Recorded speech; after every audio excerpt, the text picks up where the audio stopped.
Hello everyone, good morning. स्वागत है आप लोगों का हमारे यूट्यूब चैनल मधु पांडे एकेडमी पर। तो चलिए, आज का हम लोगों का टॉपिक है प्रकाश का परावर्तन, reflection of light. Reflection of light. तो चलिए हम लोग शुरू करते हैं। आज का हम लोगों का टॉपिक है प्रकाश का परावर्तन। प्रकाश का परावर्तन। तो प्रकाश की किरणें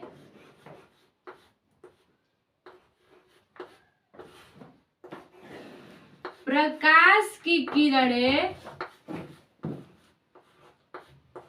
प्रकाश की किरणें प्रकाश की किरणें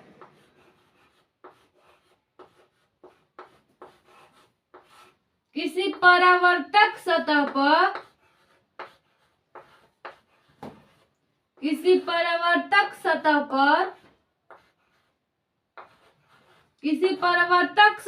पर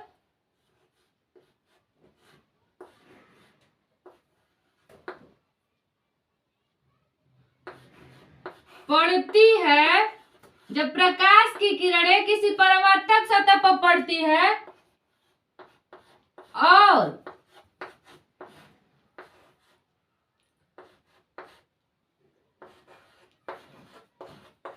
परावर्तक सतह पर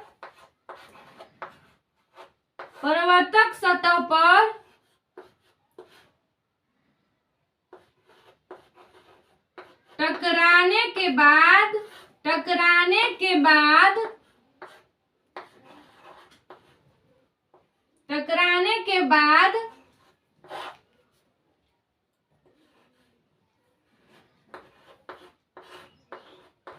पुनः उसी माध्यम में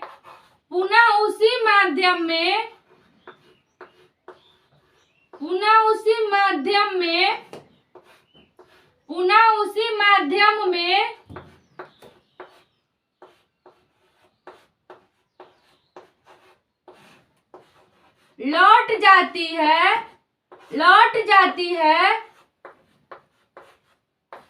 तो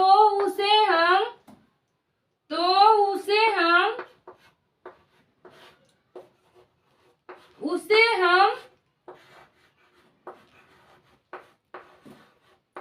प्रकाश का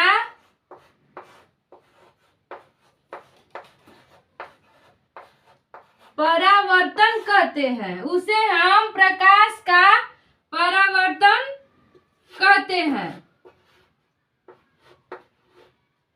प्रकाश का परावर्तन कहते हैं। रिफ्लेक्शन ऑफ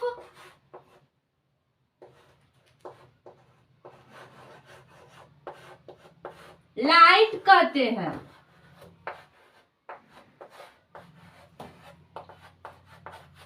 प्रकाश का परावर्तन किसे कहते हैं? प्रकाश का परावर्तन किसे कहते हैं? तो जब प्रकाश की किरणें किसी परावर्तक सतह पे पड़ती है,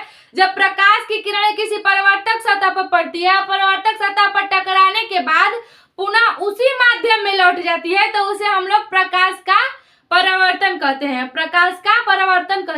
प्रकाश के परावर्तन में 4 माध्यमों की आवश्यकता होती है। देखिए कौन कौन माध्यम की आवश्यकता होती है।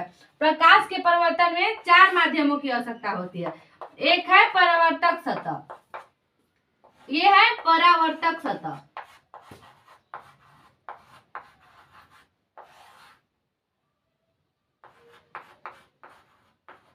ये है परावर्तक सतह। प्रकाश के परावर्तन के लिए 4 माध्यमों की आवश्यकता होती है।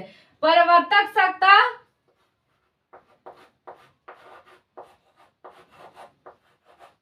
आपतित किरण,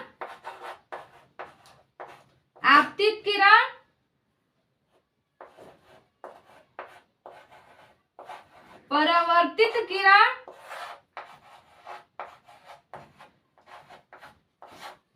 और अभिलंब।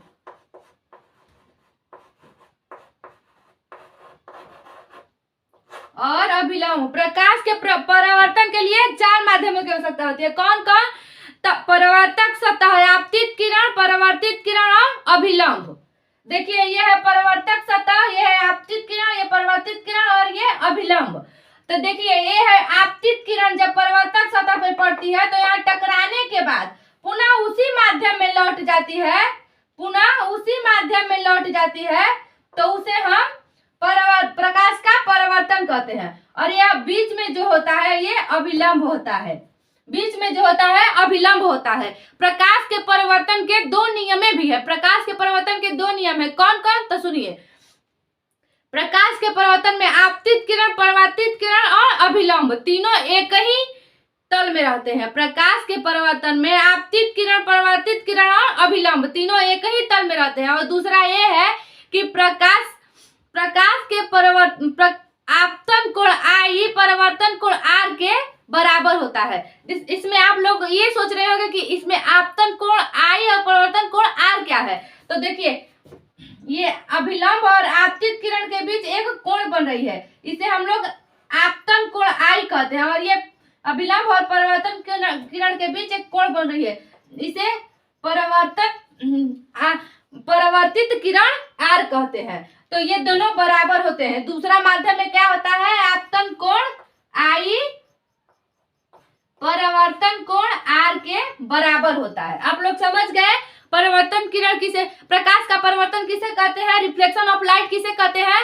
तो प्रकाश की किरणें जब परावर्तक सतह पे पड़ती है तो परावर्तक सतह पर टकराने के बाद पुनः उसी माध्यम में लौट जाती है, तो उसे हम लोग प्रकाश का परावर्तन कहते हैं। प्रकाश के परावर्तन के लिए 4 माध्यमों की आवश्यकता होती है, अपरावर्तक सतह, आपतित किरण, परावर्तित किरण और अभिलंब।